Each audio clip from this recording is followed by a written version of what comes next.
यहाँहरू सबैजनालाई आजको क्लासमा स्वागत गर्न चाहन्छु। अब हामी कोनिक सेक्सन अन्तर्गतको हाइपरबोला टपिक पढिरहेका छौँ। त्यसमा पनि हाइपरबोलाको ओरिजिनेसन अनि थ्योरिटिकल एस्पेक्ट्सहरूको बारेमा, डेफिनेसनहरूको बारेमा हामीले छलफल गरिसक्यौँ। तसर्थ अब हामीले गर्ने काम भनेको derivation of equation of hyperbola. हामी हाइपरबोलाको इक्वेसन डिराइभ गर्न गइरहेका छौँ। यहाँहरूले जुन फिगर देखिरहनु भएको छ त्यो फिगरको बारेमा हामीले हिजो पनि छलफल गऱ्यौँ। अनि यसमा हाइपरबोलाहरू देखिरहनु भएको छ। दुईवटा हाइपरबोला रेड कलरमा देखिरहनु भएको छ। अनि दुईवटा फोकस पोइन्ट, यो फोकीहरू पनि देखिरहनु भएको छ। अनि हाइपरबोलामा कुनै एउटा आर्बिटरी पोइन्ट देखिरहनु भएको छ, PXY भन्ने देखिरहनु भएको छ। अनि ओरिजिनबाट यतापट्टिको यो डिस्टेन्सलाई a मानेका छौँ, जसको कोअर्डिनेट चाहिँ यतापट्टि a ब्र्याकेट a,0 छ, यतापट्टि चाहिँ a' -a,0 छ। हो, यो चाहिँ ओरिजिनदेखि हाइपरबोलाको भर्टेक्ससम्मको डिस्टेन्स हो। यो डिस्टेन्स चाहिँ अनि यहाँ a डिस्टेन्समा छ, यो दायाँ बायाँ a डिस्टेन्स छ। अनि हाम्रो फोकस पोइन्टको कोअर्डिनेट चाहिँ f को यतापट्टि x को पोजिटिभ साइडमा f(c,0) छ, यतापट्टि चाहिँ f'(c,0) छ। अनि यो पोइन्ट छ नि, यो पोइन्ट त हाम्रो भर्टेक्स भन्ने भइहाल्यो, यहाँ देखिरहनु भएको छ। अब यो हाइपरबोला चाहिँ हाम्रो x = a र x = -a भन्ने पोइन्टमा भर्टेक्स बनाएर गएको छ। हो, यही फिगरको बेसिसमा हामी हाइपरबोलाको डेरिभेसन, इक्वेसन डेरिभेसन गर्ने प्रयासमा छौँ। अनि हामीले यति गरिसकेपछि हाइपरबोलाको कुनै एउटा पोइन्टमा आर्बिटरी पोइन्ट लिएपछि त्यो पोइन्टलाई त्यसको फोकसहरूसँग जोड्छौँ। यी फोकसहरूसँग जोडिरहेका छौँ। यो लाइन यहाँ फोकसमा जोड्यौँ अनि अर्को लाइन यहाँ अर्को यतापट्टिको फोकस पोइन्टमा जोड्यौँ। जुन लाइन चाहिँ ब्लू कलर, स्काई ब्लू कलरमा यहाँहरूले यो देखिरहनु भएको छ, यो लाइन हामीले जोडिरहेका छौँ। अब यति काम भएपछि अब हामीले यसको इक्वेसनलाई डिराइभ गर्नको लागि यही फिगरलाई थोरै ल्याङ्ग्वेजमा एक्सप्लेन गर्ने काम गर्छौँ। अनि हाम्रो हाइपरबोलाको डेफिनेसन के त भन्दा, जहिले पनि यो डिस्टेन्स छ नि pf', यो डिस्टेन्स pf र pf' दुईटा डिस्टेन्स छ नि त हाम्रो। यतापट्टिको यो pf भयो अनि यो pf' भयो। यो दुईटा डिस्टेन्स मध्ये यो डिस्टेन्स अलि ठुलो छ। यिनीहरू दुईटाको डिफरेन्स चाहिँ कन्स्ट्यान्ट भ्यालु आउँछ भनेर हामीले हाइपरबोलाको डेफिनेसनमा प्रयोग गरेका छौँ। अनि एउटा ध्यान दिनुपर्ने कुरा, यो pf भन्ने लाइन छ नि, यो र यो हो, यो दुईटा लाइन को डिस्टेन्स निकाल्न सक्छौँ हामी, किनभने we have the coordinates of these two points. यसको नि कोअर्डिनेट छ, यसको पनि कोअर्डिनेट छ, अनि त्यसै गरी यसको पनि कोअर्डिनेट छ, यसको पनि कोअर्डिनेट छ। भनेपछि हामीले यो दुईटै डिस्टेन्सको फर्मुला लगाएर यिनीहरूको लेन्थ क्याल्कुलेट गर्न सक्छौँ। ल, यही फिगरको बेसिसमा हामीले त्यही लेख्यौँ, लेट XOX' यो and YOY' यो, they are mutually perpendicular coordinate rectangular coordinate axis। त्यो भयो, ओरिजिन त यो फेला परिहाल्यो। And a hyperbola is drawn like this way. यसरी हामीले हाइपरबोला ड्र गऱ्यौँ। हाइपरबोलाहरू यहाँ देखिरहनु भएको छ। अनि हामीले फोकस पोइन्ट लियौँ, त्यही फोकस पोइन्टहरू डिफाइन गर्न खोजिरहेको छौँ हामी। हेर्नुहोस् त, late f(c0) and f'(c,0) be फोकी भने अब हाइपरबोलाको फोकस चाहिँ यो दुईटा हो भनेर हामीले त्यही कुरालाई ल्याङ्ग्वेजमा लेखिरहेको छौँ। तिनीहरू चाहिँ फोकस हो। अनि अर्को पोइन्टमा के भनिरहेछ यहाँ, PXY be an any arbitrary point on the hyperbola। PXY चाहिँ कुनै एउटा आर्बिटरी पोइन्ट हो। यहाँ अहिलेसम्म फिगरकै विभिन्न पार्टहरूको डेफिनेसन अर्थात् त्यसको डेरिभेसनका लागि आवश्यक टर्मिनोलोजीहरूको बारेमा हामी छलफल गरिरहेका छौँ। अनि हाम्रो डेफिनेसनले के भन्छ, हामी डेफिनेसनबाट गाइडेड भएका छौँ। डेफिनेसन भन्नुभयो भने डेफिनेसन के त हाम्रो भन्नु होला भने यहाँ हेर्नुहोस् है त, a hyperbola is a set of points in the plane whose distance from two fixed point भन्ने बित्तिकै त्यो फोकसहरू भने हो, in the plane have constant difference। constant difference भन्ने बित्तिकै के त भन्दा यहाँले फिगरमा देख्नुभयो नि त, यो आर्बिट्रेरी पोइन्ट र यो जोडिसकेपछि यो डिस्टेन्स र यसको डिस्टेन्स यो यसको डिफरेन्स चाहिँ हाम्रो कन्स्ट्यान्ट हुन्छ। त्यही भएर लेख्नु, by the definition of hyperbola the difference of the distance PF and PF prime is always constant. Suppose that, अब कुनबाट कुन घटाउने त, कुन ठुलो भन्दा पीएफ ठुलो छ हाम्रो फोकस एफ प्राइम भएतिरको कर्वमा हामीले पीएफ ल्याएको छौँ भनेपछि पीएफ चाहिँ ठुलो, हेर्दै थाहा हुन्छ नि। हेर्नुहोस् त, यो चाहिँ ठुलो हो नि त, पीएफ चाहिँ यो लामो छ नि, अनि यो अलि सानो छ। पक्कै पनि यो यसको लेन्थको यसको मेजर चाहिँ ठुलो भएको हुनाले यो चाहिँ ठुलो, यो चाहिँ सानो, अनि घटाउँदाखेरि पोजिटिभ भ्यालु आउँछ। त्यो भनेको कन्स्ट्यान्ट भ्यालु भनेको छ हामीलाई। अनि के सपोज गऱ्यौँ त, 2a हो है भनेर सपोज गऱ्यौँ, त्यसलाई हामीले 2a सपोज गऱ्यौँ। यो चाहिँ सपोजिसन भ्यालु मात्रै है। Suppose that PF minus PF prime is equal to 2a। यहाँसम्म क्लियर हुनुहुन्छ हजुरहरू?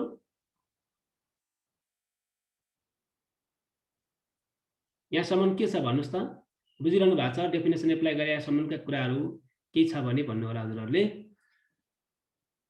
अब अरू त सबै कहानी त्यस्तै छन्, इलिप्सको जस्तै छन्। अब हामी पीएफबाट पीएफ प्राइम डिस्टेन्स सब्ट्र्याक्ट गर्दा 2a भन्ने कन्स्ट्यान्ट पाउँछौँ भने now we can use the distance formula. What is the distance of PF? PF को डिस्टेन्स भने त square root x2 minus x1 को whole square plus y2 minus y1 को whole square हो नि। फर्मुला त त्यही हो, ओरिजिनल फर्मुला हो। x2 र y2 को फर्ममा हामीले यहाँ मान्दाखेरि के हो त भन्दा, यहाँ हेर्नुहोस् त, अब यसको यो pxy छ, यहाँ fc0 छ भने xy लाई चाहिँ x2 y2 जस्तो, c, 0 लाई चाहिँ x1 y1 जस्तो मान्ने हो भने x माइनस c को whole square plus y minus c को 0 को होल स्क्वायर को स्क्वायर रुट भयो भने पीएफ को डिस्टेन्स आउँछ। त्यसैगरी अर्कोको डिस्टेन्स के हुन्छ यतापट्टि पीएफ प्राइम को x माइनस, यहाँ माइनस c छ भने अब प्लस को x प्लस c को whole square plus y minus 0 को होल स्क्वायर गरेर हामीले यसको डिस्टेन्स चाहिँ यो मेजर गर्यौं। यो हो हाम्रो यसले दिने डिस्टेन्स चाहिँ, अनि यसको डिस्टेन्स चाहिँ यो। हेर्नुहोस् है, इज इक्वल टु के आयो? 2a आयो। अब त हाम्रो सिम्प्लिफिकेसन मात्रै छ। अब यसैलाई हामीले होल्ड गरेर सिम्प्लिफाई गर्दै गर्दै हामी जान्छौँ। अब यहाँ भित्र y माइनस 0 को होल स्क्वायर y स्क्वायर मात्रै भइहाल्यो, अरु केही गरेका छैनौँ। माइनस यहाँ पनि त्यही छ, हामीले यहाँ y स्क्वायर लेख्यौँ is equal to twice a, यस्तो छ। अनि यहाँ हेर्नुहोस् त, अब यो स्क्वायर रुट भएका दुईटै टर्म वान साइडमै भएको कारणले गर्दा हामीले easy for our convenience we can transform it. यो टर्मलाई चाहिँ हामीले उता लगायौँ, प्लस बनायौँ। यति भइसकेपछि अब हामीले त इक्वेसन डिराइभ गर्नको लागि त स्क्वायर रुटलाई अब क्यान्सल आउट गरौँ। Squaring both side we get, squaring गर्यो भने यसको square plus 2a plus x plus c को whole square plus y square को होल स्क्वायर हुन्छ, जुन यहाँ देखिरहनु भएको छ। यहाँसम्मको प्रोसेसहरू ठिक छ नि? हजुरहरूले बुझिरहनु भएको छ? साथीहरू भनिदिनुहोस् है।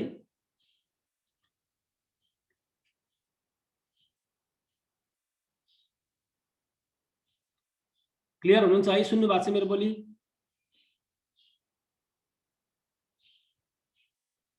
यस सर, बुझिरहेको छ। अनि यहाँसम्मका यो प्रोसेसहरू बुझिरहनु भएको छ?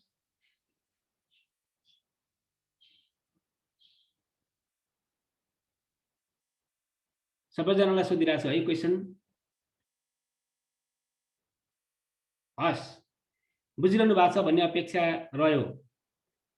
स्क्वायरिङ बोथ साइड गरेपछि यो भ्यालु आयो। अब यसलाई स्क्वायरिङ गर्ने बित्तिकै हाम्रो के आउने भयो, यतापट्टिको स्क्वायर यो रुट काटियो अनि यतापट्टि चाहिँ a प्लस b को होल स्क्वायरको फर्मुलामा खोल्दा यो फर्मुला अवश्य आउने छ।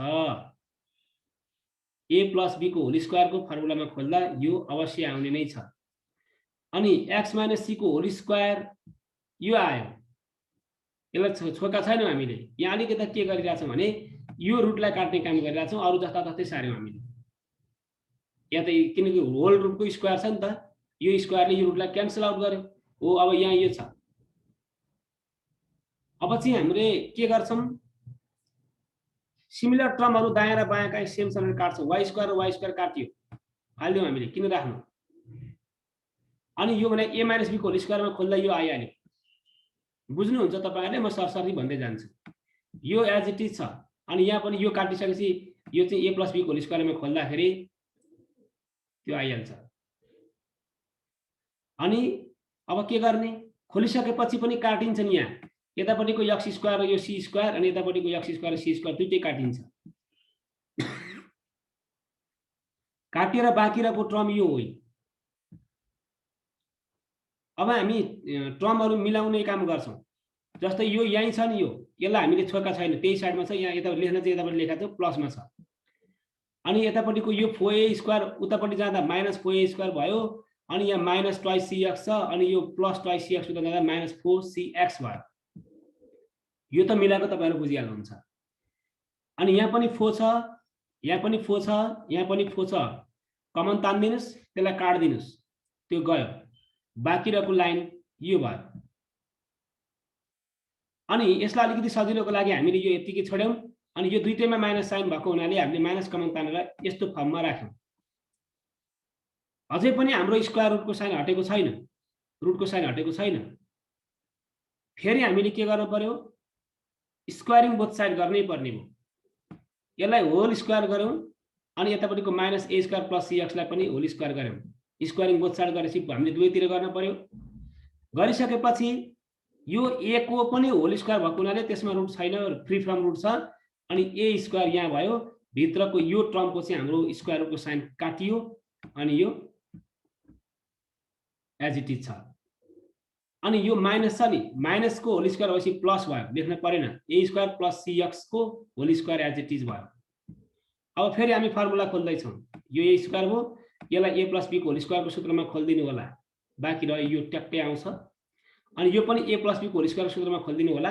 a स्क्वायर को होल स्क्वायर भनेको a power 4 2a square cx plus c square x square सबै यो इलिप्सको जस्तो जे फर्म हो त्यही फर्म हो। यसमा पनि केही फर्म आएको छैन, बिचमा गएर हामीले भेट्छौँ। यो आदि प्रोसेस इलिप्समा भएको र यहाँ भएकोमा कुनै पनि चेन्ज भएको छैन। यो सबै इलिप्समा पनि छ। हो यो पनि अब हामीले यो a स्क्वायरले भित्र मल्टिप्लाई गरिदियौँ अनि एज इट इज यो लेखिरहेछौँ। आशा छ यहाँसम्म बुझ्नु भएको छ प्रोसेसहरू। म पुरै भन्छु, नबुझे अनि भन्नु होला। अनि यहाँ भएका टर्महरू मध्ये केही टर्महरू यहाँ क्यान्सल हुन्छ नि। यो a स्क्वायर यो र यो काटिन्छ, यो काटिन्छ। दायाँ र बायाँ सेम साइन सेम अमाउन्ट भएपछि त्यो काटिन्छ। अब बाँकी रहेको टर्म यो हुन्छ। फेरि यहाँबाट हामीले उस्तै उस्तै टर्महरू x स्क्वायर कमन आउने कहाँ कहाँ छ खोज्दैछौँ हामी। x स्क्वायर यहाँ छ, यसलाई यता ल्यायौँ। अनि a स्क्वायर y स्क्वायर यहीँ छ। अनि यो a square c square common आउने गरी यो a पावर 4 त यहाँ छ नि त हाम्रो। अनि a स्क्वायर c स्क्वायर यतापट्टि लगाएका छौँ। यहाँबाट आयो x स्क्वायर, यहाँ दुईटा, यो दुईटाबाट x स्क्वायर कमन आउँदाखेरि a square minus c square bracket x square भयो प्लस यो एज इट इज छ। अनि यहाँबाट a स्क्वायर कमन आउँछ, a स्क्वायर कमन आएपछि a square minus c square हो। यो टर्म र यो टर्म सेम देखिन्छ अहिले। अब हामीले यो इलिप्समा सबै यही त छ नि, यो छ नि, यो टर्मले dividing both side by this term, दुवैतिर यो टर्मले डिभाइड गर्दा आएको टर्म यही भइहाल्यो। बाँकी रह्यो के त भन्दा यो ब्र्याकेटिङ टर्म र यो ब्र्याकेटिङ टर्म काट्यो, यो भयो a स्क्वायर काट्यो, यो बाँकी बस्या त्यही छ। यो पुरै काट्यो, 1 भयो। यो सब यो एक्सप्रेसन तपाईहरुले इलिप्सको इक्वेसनमा पनि पाउनुहुन्छ, हाइपरबोलामा पनि त्यही आयो। अब चाहिँ के गर्ने, अब सेम इलिप्स र हाइपरबोलाको सेम कन्डिसन आइराछ भने इक्वेसन कसरी फरक हो भन्नु होला। फरक छ। हाम्रो अब मेन कन्सर्न भनेको यो टर्ममा हो। यहाँ इलिप्सको केसमा के हुन्थ्यो भन्नु होला भने, इलिप्सको केसमा जहिले पनि a को भ्यालु c भन्दा ठूलो हुन्थ्यो। इलिप्सको केसमा तर हाइपरबोलाको केसमा a को भ्यालु सानो तर c को भ्यालु चाहिँ ठुलो हुन्छ, हो कि होइन? एकचोटि हेर्नु होला। त्यही भएर यहाँ लेखेको छु है, since the length of c is greater than the length of a such that OF is greater than OA, that means c is greater than a भो। तर हाम्रो इलिप्समा के थियो? c is less than a थियो, c is less than a थियो, हो कि होइन? हामी त्यो हेर्नु। अब यहाँ यो फिगरमा हेर्नु होला, यो ओरिजिनदेखि यति यो डिस्टेन्स भनेको चाहिँ a हो हाम्रो, यहाँ यो चाहिँ a हो। तर c भने चाहिँ कुन हो? c भने चाहिँ यहाँदेखि यहाँसम्मको हो, यो कोअर्डिनेटसम्मको यो चाहिँ c हो, यति चाहिँ c हो, यो डिस्टेन्स चाहिँ c हो, अनि यति चाहिँ के हो? a हो। भनेपछि त तपाईहरुले देखिरहनु भएको छ a को लेन्थ चाहिँ यति लामो छ, तर सरी c को लेन्थ चाहिँ यति लामो छ, a को चाहिँ यति छ, भनेपछि c is greater than a लेख्न पाइयो। तर इलिप्सको केसमा त्यो थिएन, हाम्रो a चाहिँ भर्टेक्स परसम्म गएको थियो, त्यो c चाहिँ बीचतिर थियो। इलिप्समा a चाहिँ भर्टेक्स यहाँ छेउमा थियो, यो छेउतिर थियो, लामो थियो, c चाहिँ कम थियो, हो। त्यही रिलेसन चाहिँ दुईटामा फरक छ। तसर्थ हामीले के लेख्न पायौं भन्नु होला भने c is greater than a भन्नु लेख्न पायौं। अब त्यसो भए मलाई भनिदिनु पर्ने भयो a square minus c square भन्ने भ्यालु पोजिटिभ हो कि नेगेटिभ हो त? एनालाइसिस सहित भन्नु पर्दा a स्क्वायर भनेको सानोको स्क्वायर माइनस ठुलोको स्क्वायर भयो भने के हुन्छ? भ्यालु अभियसली नेगेटिभ आउँछ। तर इलिप्समा के थियो? त्यहाँनिर पोजिटिभ भ्यालु थियो। तसर्थ a square minus c square चाहिँ नेगेटिभ भ्यालु हो। यो नेगेटिभ भ्यालु हुने बित्तिकै यसलाई नेगेटिभमा नराख्नु, यो c लाई चाहिँ अगाडि यसलाई चाहिँ पछाडि पारिदिने हो भने माइनसको मतलबमा यो माइनस के हुन्छ? अब यो प्लस चाहिँ साइन चेन्ज हुन्छ अहिले। त्यही भएर यहाँ हेर्नुस् त, अब in equation 34 we can write भन्यौं। यसलाई हामीले कसरी रिराइट गर्न सक्यौं भने अब x square upon a square यहाँ माइनस आयो, अनि तल चाहिँ a स्क्वायर माइनस c स्क्वायरको ठाउँमा c square minus a square राख्न पाइयो, अनि यहाँ माइनस आयो बीचमा, अनि c square minus a square चाहिँ के त भन्दा पोजिटिभ भ्यालु हो नि त। यो चाहिँ पोजिटिभ हो। a square minus c square पो नेगेटिभ त, तर c square minus a square त टर्म ट्रान्सपोज गरेपछि के हुन्छ? अब पोजिटिभ हुने भयो। हो, यही पोजिटिभ भ्यालुलाई को स्क्वायर रुटलाई हामीले के मान्यौं? b मान्यौं। इलिप्स पनि त्यही माने हो, यो b हो। यो सरी, यहाँ एउटा यहाँ c हुनुपर्ने थियो, यहाँ c र यहाँ a हुनुपर्ने थियो, यो करेक्सन गर्छ है। तपाईले यो सम्झिनुस् है, b square is equal to c square minus a square छ, b square is equal to c square minus a square हो। यो भ्यालुलाई हामीले यहाँ पनि दुईटै टर्म छ, स्क्वायरको डिफरेन्सलाई पनि हामीले एउटा स्क्वायर टर्म सम्झेर हामीले b स्क्वायर सपोज गर्यौं। यहाँनिर चाहिँ b इज इक्वल टु ठ्याक्कै यही सम्झिने होला, यो चाहिँ यहाँ यही हुन्छ।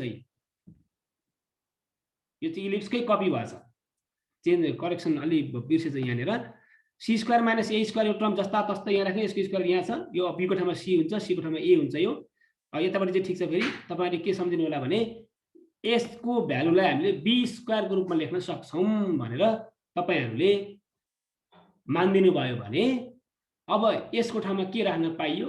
b राख्न पाइयो। किन? c square minus a square भनेको त हामीले b स्क्वायर सपोज गरिसक्यौं, त्यो भ्यालु यहाँ राख्नु हो। यही भ्यालु नै हाम्रो के हो? Equation of hyperbola. हाइपरबोला है, हाइपरबोला। यो स्लाइडमा करेक्सन दुईटा वर्ड बिग्रेछ। इक्वेसन अफ हाइपरबोला भन्छौं हामी यसलाई। इलिप्सको इक्वेसन र हाइपरबोलाको इक्वेसनमा के फरक छ त? के फरक पाउनु भयो ल भन्नुस् त? के फरक पाइरहनु भएको छ? इलिप्सको के थियो, हाइपरबोलाको के आयो?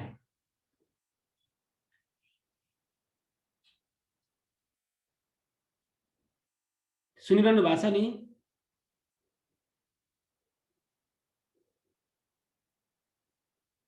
ल,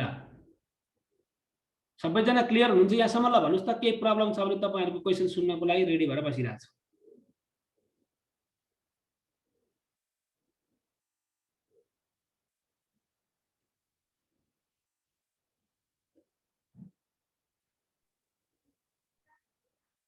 साथीहरूले सुनिरहनु भएको छ भन्ने आशा त छ।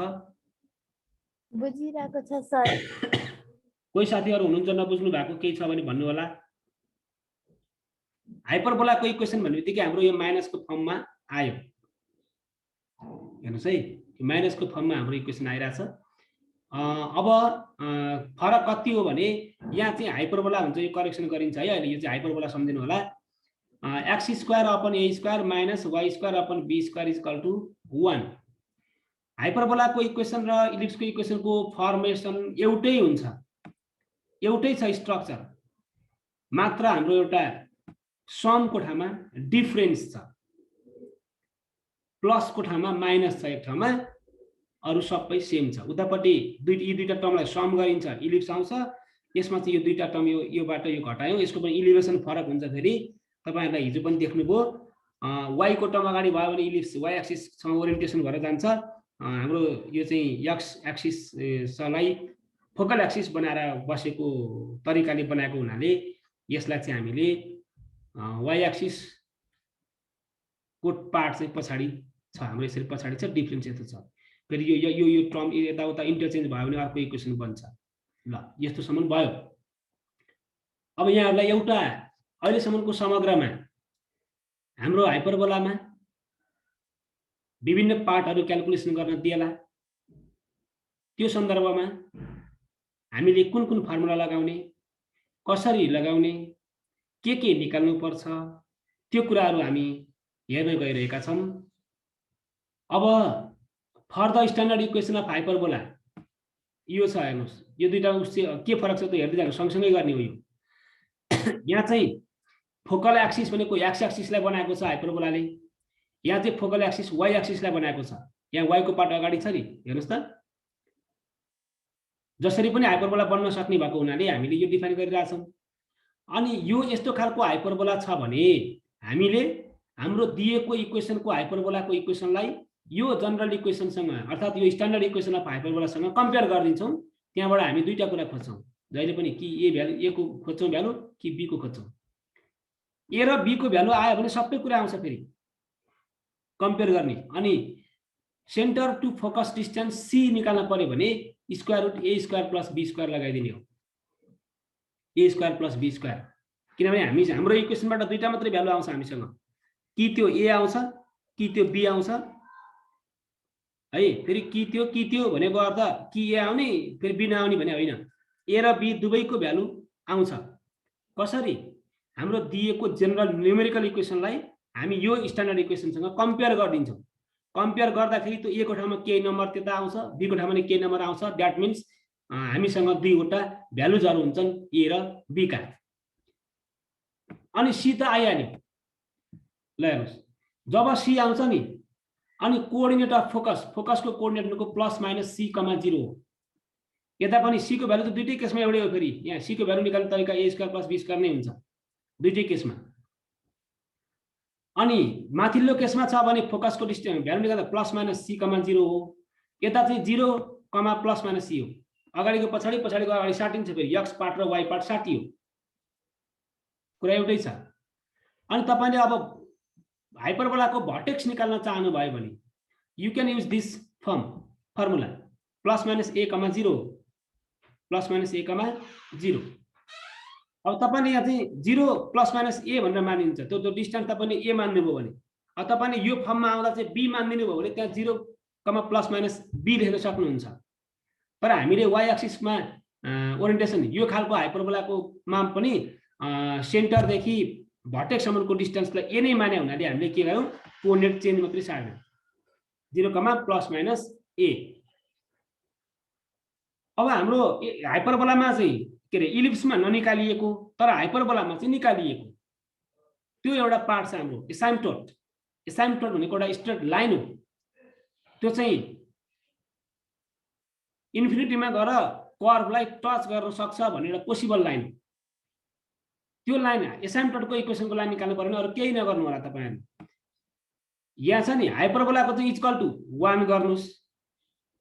Hyperbola x square by a square minus y square by b square equal to 1 भयो भने इक्वेसन अफ हाइपरबोला हो। अब यसैको एसाइम्पटोटको इक्वेसन निकाल्नु पर्यो भने इज इक्वल टु 0 गरिदिनुस्। अनि सोलुसन गर्दै जानुस्, तपाईले यस्तै फर्मको एउटा स्ट्रेट लाइनको इक्वेसन पाउनुहुन्छ। यो एक्जाम्पल गर्दै जाँदा हामी थाहा पाउँछौँ, नआतिनु होला। अनि एसाइम्प्टोड अफ द हाइपरबोला भनेको कारण त्यही हो। त्यो चाहिँ माथि 1 को ठाउँमा हामीले के गर्छौँ, अब यहाँ गर्छौँ, यहाँ पनि त्यही हो, इक्वल टु। अनि यसलाई सिम्प्लिफाई गर्ने होइन, त्यसो भए एकचोटि म x इक्वल टु यो लगाउँछु भने पनि भयो, यहाँ y इक्वल टु यो लगाउँछु भने पनि भयो। यसरी हामीले हाइपरबोलाका विभिन्न पार्टहरू, that means centre to focus distance, coordinate of focus, coordinate of vertices, asymptote, equation of asymptote line हो, हामीले यी यस्ता यस्ता पार्टहरूलाई इजिली क्याल्कुलेट गर्न सक्छौँ। यो भनेको अब हाम्रो न्युमेरिकल पार्ट चाहिँ अब नेक्स्ट स्टेज जाला छ। न्युमेरिकल एउटा त भ्याइन्थ्यो होला, हामीले अलिकति वेट गऱ्यौँ, त्यो भएर नि त्यस्तो भयो, ठिकै छ। अब यो दिएको एउटा हाइपरबोलाको इक्वेसन हुन्छ, जसरी यहाँहरूले इलिप्सको न्युमेरिकल प्रब्लमहरू हेर्नुभयो, गर्नुभयो, त्यसको जेम हो। यहाँ 100% सबै तरिका त्यही हो। कोअर्डिनेटमा मात्रै के हुन्छ, सीको भ्यालु के निकाल्ने भनेर स्लाइटली चेन्ज गर्ने, फर्मुला थोरै मोडिफाई गर्ने हो। यो सबै प्रब्लमहरू कसरी गरिन्छ भन्ने कुराहरूमा तपाईँहरू जहाँसम्म लाग्छ अभ्यस्त भइसक्नु भएको छ। त्यो चाहिँ मेरो अपेक्षा भयो, किनकि एउटै सिस्टम छ, खासै फरक छैन। तसर्थ हामीले हाइपरबोलामा सोधिएका केही पार्टहरू जनरल एस्पेक्टमा एउटा इक्वेसन मात्रै दियो भने त्यो इक्वेसनलाई हाइपरबोलाको स्ट्यान्डर्ड इक्वेसनसँग कम्पेयर गरेर ए र बी को भ्यालु क्याल्कुलेसन गरेर त्यसका जनरल पार्टहरू डिस्टेन्स, फोकस, भर्टिसिस, एसाइम्प्टोड लाइन कसरी निकाल्ने भन्ने सन्दर्भको कुराहरू चाहिँ यहाँहरूले अहिलेको यो क्लासबाट सक्नुहुन्छ गर्न, बुझ्नुहुन्छ भन्ने मेरो अपेक्षा रह्यो। हजुरहरूको केही समस्या छ भने अब सुनौ, अनि होइन भने हामी भोलिबाट चाहिँ एक्जाम्पल गर्छौँ। भोलि एक्जाम्पल सकेपछि भोलि हाइपरबोलाको फर्स्ट पार्ट सकिन्छ। अनि हाम्रो कोनिक सेक्सनको एउटा अर्को टपिक पनि रहेछ, त्यो पछाडि कोनिक सेक्सनलाई एसेन्ट्रिसिटीको आधारमा कसरी क्लासिफाई गर्ने भन्ने हाम्रो टपिक एउटा पछाडि अझै रहेछ कोनिक सेक्सनकै, त्यो पनि त्यतातिर हामी लाग्छौँ। इम्पोर्टेन्ट पार्टहरू अझै बाँकी नै छन्। र अहिलेसम्म चाहिँ हामीले सर्कल, प्याराबोला, इलिप्स, हाइपरबोला यिनीहरूको जनरल पार्ट र एउटा स्ट्यान्डर्ड इक्वेसन डिराइभ गरेर सामान्य पार्ट्सहरू, डिफ्रेन्ट पार्ट्सहरूलाई क्याल्कुलेसन गर्ने, निकाल्ने कामहरू चाहिँ गर्न सक्ने भइसकेका छौँ भन्ने मेरो लाग्छ। ठिक छ नि, बुझिरहनु भएको छ है हजुरहरूले? ल, अब मैले यसलाई स्टप गरेँ। केही क्वेसन छ भने हजुरहरूले भन्न सक्नुहुन्छ। एटेन्डेन्स लिङ्क मैले हालिदिएको छु, फेरि हजुरहरूले गर्नु होला है त।